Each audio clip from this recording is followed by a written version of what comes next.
You're listening to Experience Imagination, a themed entertainment design podcast presented by Falcons Creative Group. Every episode, we discuss a new topic with a panel of creative professionals. Hi, I'm Cecil McPurry, President and Chief Creative Officer of Falcons. Hi, everybody. Welcome back to Experience Imagination. This is Abhinav Narayan, your moderator for the episode. Storytelling is a critical topic we come back to again and again on this podcast and also in the industry as a whole. For this episode, we wanted to explore how storytelling is changing in the theme park and resort world. And we are joined by our friends and partners at Katmandu. I'll let the Katmandu team tell us a little bit more about their origin story, but for now, let's go ahead and start with introductions from all of our panelists. We've got a big group in here today. Let's start with Julie.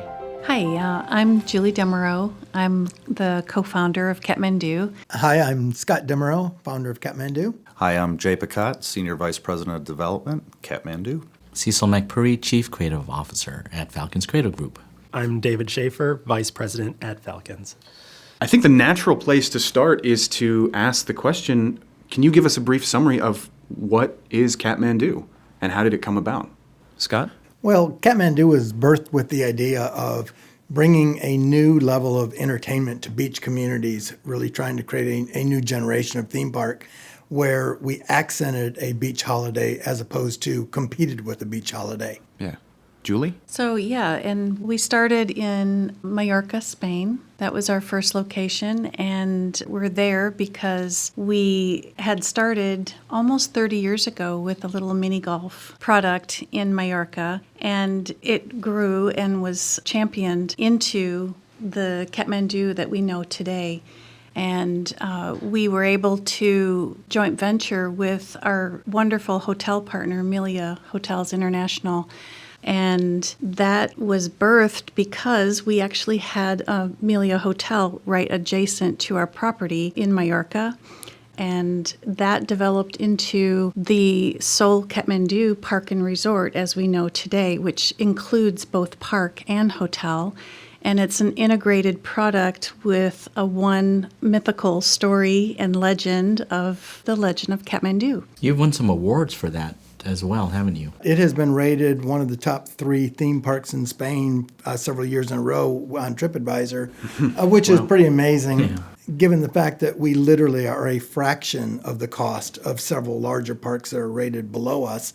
And also with, as Julie mentioned, with our hotel partner, the hotel on Trivago last year was rated as the #1 hotel in Spain for families traveling with children. So some pretty big accolades for the first one out of the box. That's incredible. Yeah, just remember our product is only 5 acres. Like it's a very small, when you say theme park, it's in the heart of a beach community and within walking distance of all of the tourists that come to that location and destination. So it's a big accolade for us to be voted in that way. David? Yeah, its success is obvious to me. I had the opportunity to visit their resort earlier this summer, and you just see the families and that connection between just even the storytelling in the hotel lobby and up into the hotel rooms, and that connection to the actual attractions and theme park experiences themselves.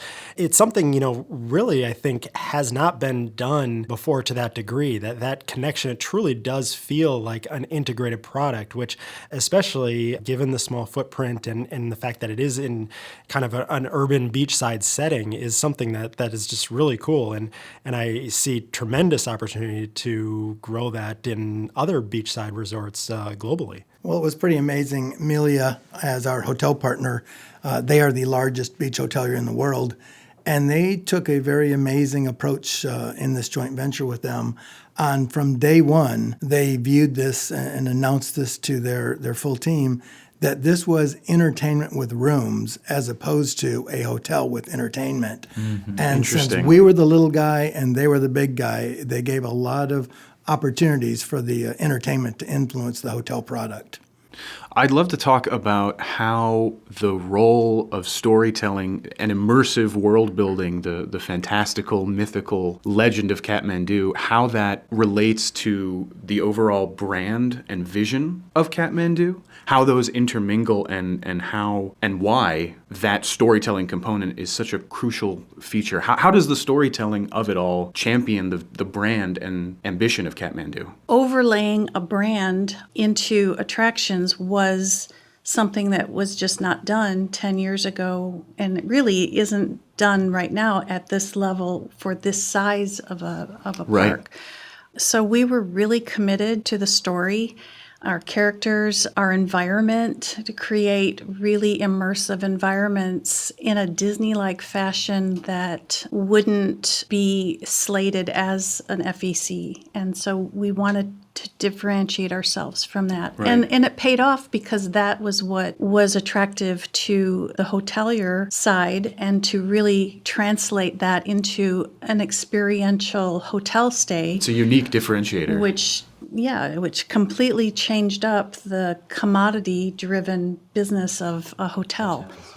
There are so many brands out there that you could kind of categorize them as being based either on color palette or logo design or character design, but Aesthetic style. exactly. And but from day one, we saw that the Katmandu brand was so much more than that. It was more built upon these ideas of adventure and curiosity, and more these powerful words that invoke these powerful emotions, but at the same time offer a lot of freedom in how you can progress that with the story and with the characters. So to reinforce what Julie was saying, the Katmandu brand really is unique in this type of market, of this scale of entertainment, because it is taking it to a depth that is so rarely, if ever, seen in this type of entertainment. Yeah, absolutely. Jay? Yeah, I mean, coming from a hospitality and themed entertainment design background, the integration of the brand sometimes stops short at the elevator bank, I'll say, and it doesn't really go up into the rooms or anywhere else, or they pose as being a themed hotel.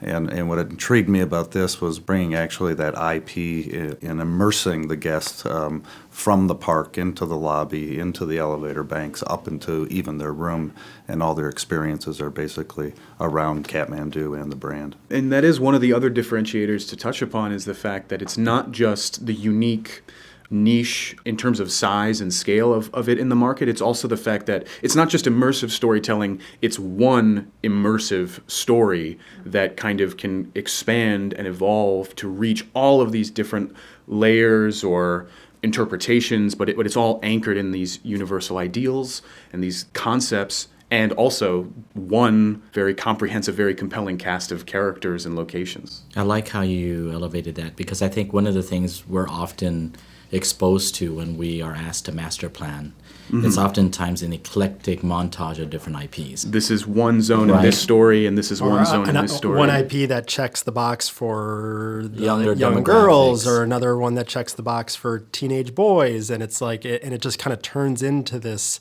kind of convoluted compilation that really doesn't make sense. They have no connection to each other at all. Yeah. But this obviously there are successful versions. But what's unique about this scenario is, I think, the same brand accommodates all demographics. Yeah. Right? So oftentimes you use IP because of its own bandwidth or focus, and that's how you problem solve a scenario. But what's so rich about this one is that it's one IP that's both for the common area for the F&B and kind of the main street, if you will, but every experience within that appeals to different demographics, but it all is reinforcing the overarching storyline, which is rich. Yeah, and then we also have the layering of our aesthetics, which is a steampunk. Yeah. And along with the Nepalese stylization. And so it's a very eclectic, interesting colors and textures, as well as the characters and the mythicals that we call our own. Scott? The thing for us is when we started the entertainment, we had no concept or no thought of becoming a hotelier in the process. And now it's a pretty awesome responsibility when you realize that mom, dad, and the kids, in a lot of cases, this is their big vacation of the year, and they're choosing to spend that time on a Katmandu holiday at Katmandu Park and Resort. And so for us, we have to deliver on that experience all the way through, because not only are there so many options of other places or other destinations, but we've been entrusted with very important, precious holiday time, and we want to deliver that for the mom, dad, and the kids. And I think that's been the driving force of keeping us continuing to advance the story and the brand. Cecil? When you start to look at problem solving only for one specific demographic, when we have young ones, we go to some of these locations, the parents basically have to suffer. And while their kids can enjoy it because it's only tailored to their demographic, but while the parents have to just kind of sit and unfortunately not be entertained, but the way this is being designed and postured, everyone can enjoy. Omni appeal. It's omni appeal, yeah. Yeah, Julie and I, as she mentioned, we were very committed to the brand and the story, the IP, very early on, but we're still a young company and still up and coming. And what happened for us with this relationship with Melia and the success that we found in Mallorca, all of a sudden, before we knew it, Melia had announced Katmandu as a worldwide hotel brand. And even today, we're operating 14 Katmandu kids camps and other Melia hotels. Yeah. And literally millions of exposure to our brand almost before we were ready for it. And I think this relationship with Falcons has been so critical to us because together the two companies has advanced the depth of the story and the brand in a very short period of time, what on our own would have taken several more years. And we just couldn't wait with what the Melia opportunities that we've been presented with are. So that's perfect transition for me. Thank you. I wanted to switch over into talking about what is next for Katmandu. I think this podcast will be coming out just after we have made the official announcement of the partnership we have between Falcons and Katmandu, and after we've had our own press conference to dive a little deeper into what that entails at IAPA in Orlando. So let's talk a little bit about kind of the scope and the ambition of what's coming around the corner, what's coming down the pipeline. Julie? First of all, I just want to say that we, as Katmandu, have all of these amazing opportunities in front of us. Absolutely. And we needed support and expertise in a lot of different areas. So even since 2006, when we first formed up the idea of Katmandu, I remember going to IAPA and grabbing onto Falcon's brochure, which was a huge book, and I still have it today, and thinking to myself, oh, if only we could ever be aligned with a company like this. And so it's like a dream come true for us to be now arm in arm with this company and its beautiful resources. I'm tearing up. I do want to just add to that in this sense. I think Julie and I, the biggest thing that we have successfully done in our careers through our different entertainment companies has been we have always managed to surround ourselves with really talented people, team, staff, and people that really buy into the vision and help advance it. And so in a lot of ways, we engage a lot of very inspired, talented people. And we end up, our job is to, I like to say the words of, we inspire the inspired. Mm-hmm. And I love that. Because it's the nature of what we do, it's very seldom that we get inspired. Right. And that's what Falcons does for us. Yeah, it is. David?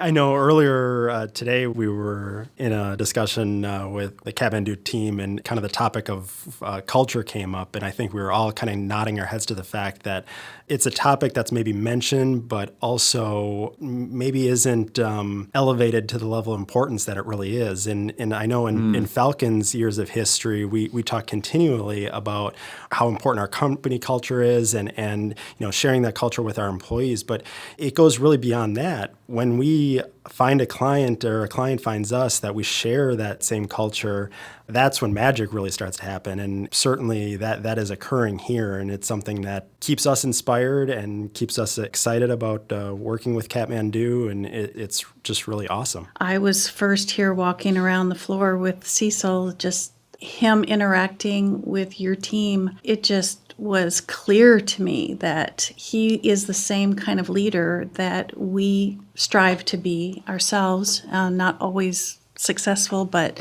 there was an alignment of culture in leadership. And I think that's the other key element that really brought us together. So embarrassing story here. Oh, okay.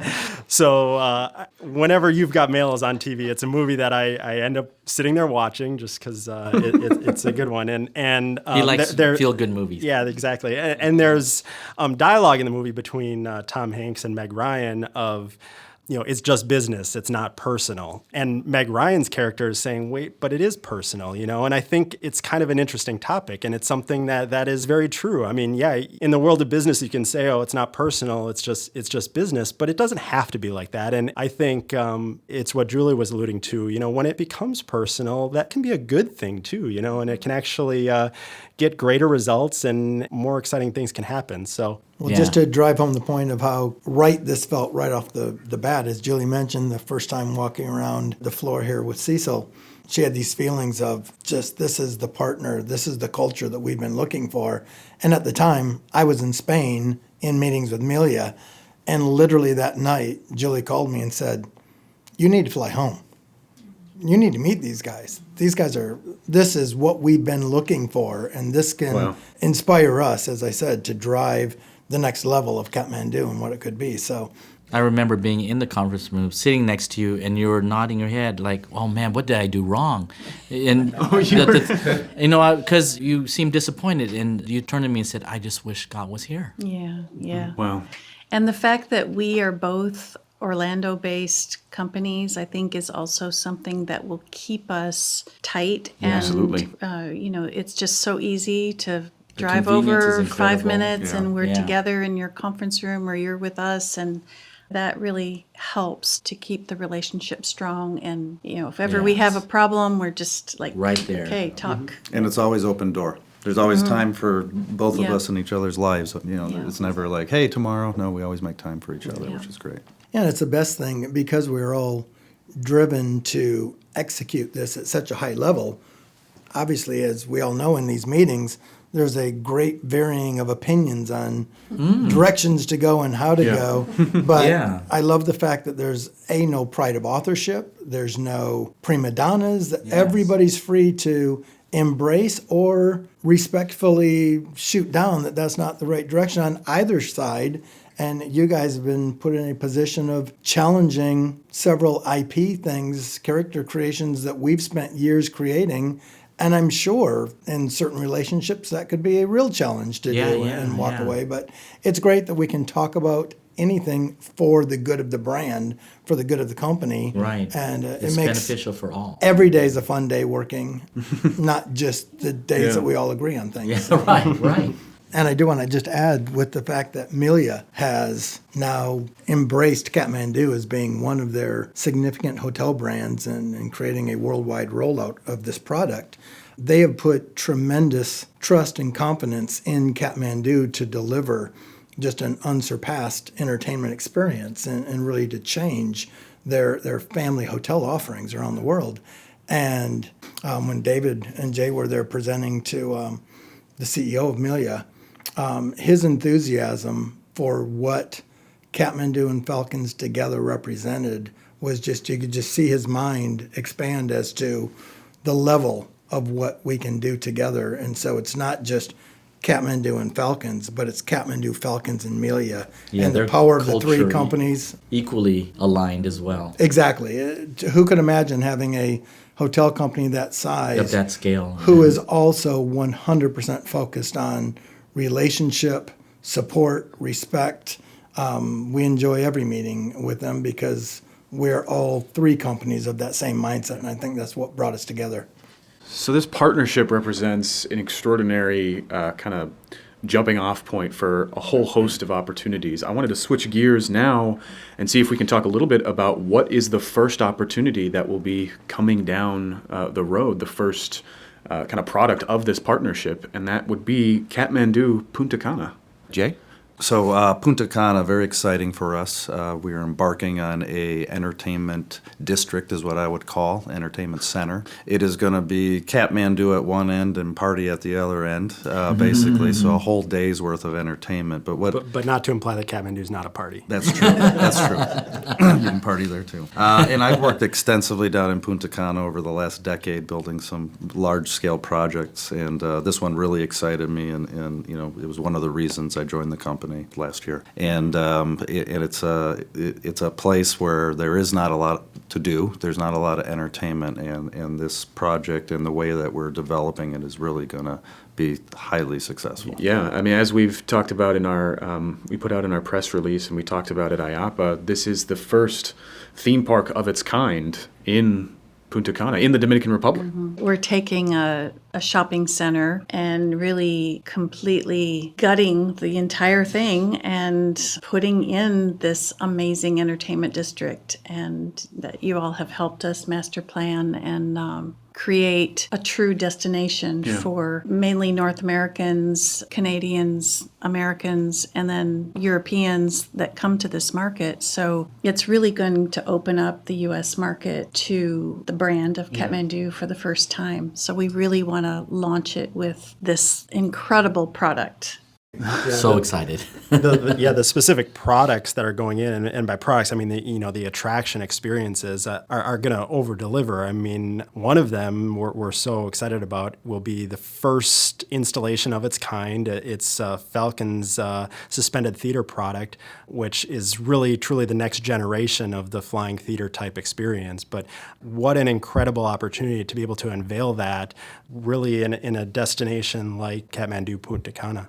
With a story that's integrated with the visceral feeling aspects, absolutely. all tied in. Yeah, it's going to be exciting. I can't wait for everyone to experience it. All you listeners, you definitely want to experience this. This is going to be a new paradigm of entertainment. And beyond the suspended theater, other attractions such as the dark ride, which is leveraging, incredible, technology that's used in, the big theme park players, but kind of scaled and done in a way that still delivers that same experience, but in a smaller footprint. Again, it's just pushing the boundary of things that really haven't been done before, but is going to deliver that guest experience. So it's awesome. As a designer, what a gift to be able to be doing this type of stuff. Cecil?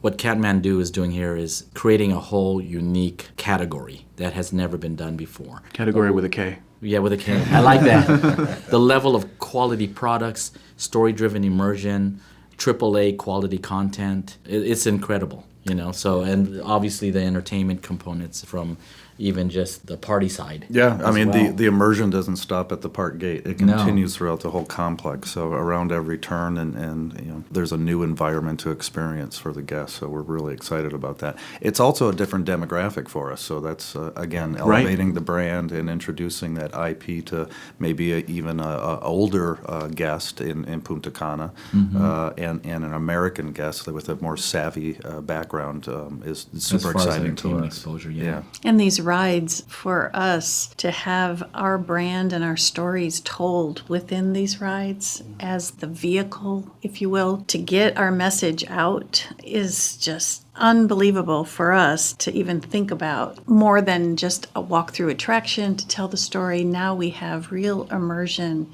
in G-forces and media content. And media, This is also the first time that we'll be able to see the Katmandu characters and environments come to life in media. Yeah.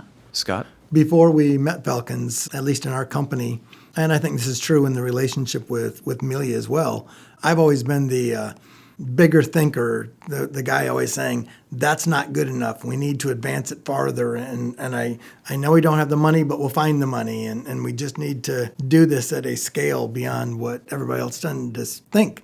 That was before I met Falcons. I never had so many times in conversation for somebody to look at me and say, Scott, you're not thinking big enough. So I think thank you for that. But we are really excited. You also inspire the inspired.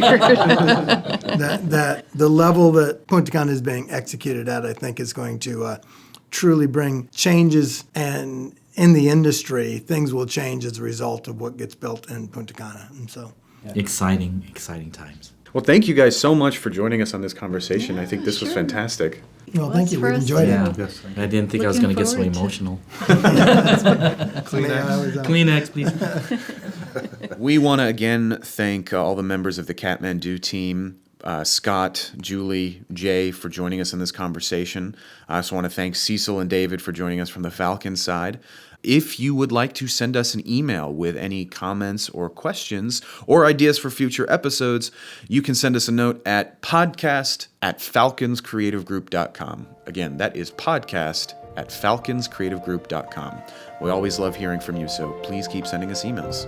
And with that, we'll see you in the next episode. This has been Experience Imagination. For more information about this episode's discussion, be sure to visit our blog at falconscreativegroup.com. And don't forget to follow Falcons Creative Group on LinkedIn, Facebook, and Instagram.